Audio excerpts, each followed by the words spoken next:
लेकिन बुआ जी दूसरे दिन गई नहीं। जब 3-4 दिन बाद चंदर गया तो देखा बाहर के सेहन में डॉक्टर शुक्ला बैठे हुए हैं और दरवाज़ा पकड़कर बुआ जी खड़ी बातें कर रही हैं। लेकिन इस वक्त बुआ जी काफ़ी गंभीर थी और किसी विषय पर मंत्रणा कर रही थी। चंदर के पास पहुंचने पर फौरन वे चुप हो गईं और चंदर की ओर सशंकित नेत्रों से देखने लगीं। डॉक्टर शुक्ला बोले, आओ चंदर बैठो। चंदर बगल की कुर्सी खींचकर बैठ गया तो डॉक्टर साहब बुआ जी से बोले, हाँ हाँ बात करो। अरे ये तो घर के आदमी हैं, इनके बारे में सुधा ने नहीं बताया तुम्हें? ये चंदर हैं हमारे शिष्य, बहुत अच्छा लड़का है। अच्छा अच्छा भैया बैठो, तू तो एक दिन और रहो। बीए में पढ़त हो सुधा के संगे? नहीं बुआ जी, मैं रिसर्च कर रहा हूँ, चंदर ने कहा। वाह, बड़ी खुशी भई तो को देख के। हाँ तो सुकुल, वे अपने भाई से बोली। फिर यही ठीक हुई, बिनती का ब्याह टाल देव और अगर ई लड़का ठीक हुई जाए तो सुधा का ब्याह आषाढ़ भर में निपटाए देव। अब अच्छा नहीं लागत, ठूंठ ऐसी बिटिया सुनी मांग लिए छर्रावा करत है एहर ओहर। बुआ बोली। हाँ ये तो ठीक है, डॉक्टर शुक्ला बोले। मैं खुद सुधा का ब्याह टालना नहीं चाहता। बीए तक की शिक्षा काफ़ी है, वरना फिर हमारी जाति में तो लड़के नहीं मिलते।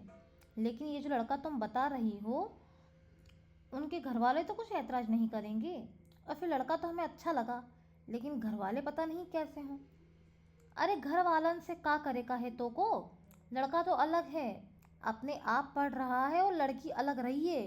न सास का डर न ननन की धौंस।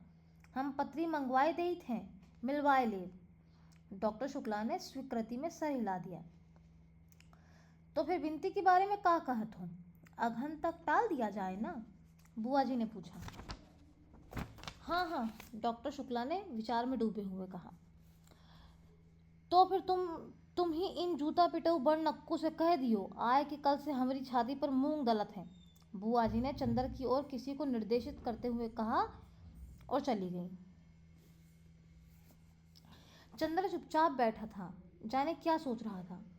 शायद कुछ भी नहीं सोच रहा था, मगर फिर भी अपनी विचार शून्यता में ही खोया हुआ सा था।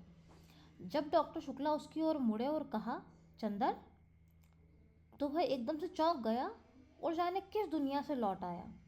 डॉक्टर साहब ने कहा, अरे तुम्हारी तबीयत खराब है क्या? नहीं तो, एक फीकी हंसी हंसकर चंदर ने कहा। तुम मेहनत बहुत कर रहे होंगे। कितने अध्याय लिखे अपनी थीसिस के? अब मार्च खत्म हो रहा है और पूरा अप्रैल तुम्हें थीसिस टाइप कराने में लगेगा और मई में हर हाल में जमा हो ही जानी चाहिए थीसिस। जी हाँ, बड़े थके स्वर में चंद्र ने कहा। 10 अध्याय हो ही गए हैं, 3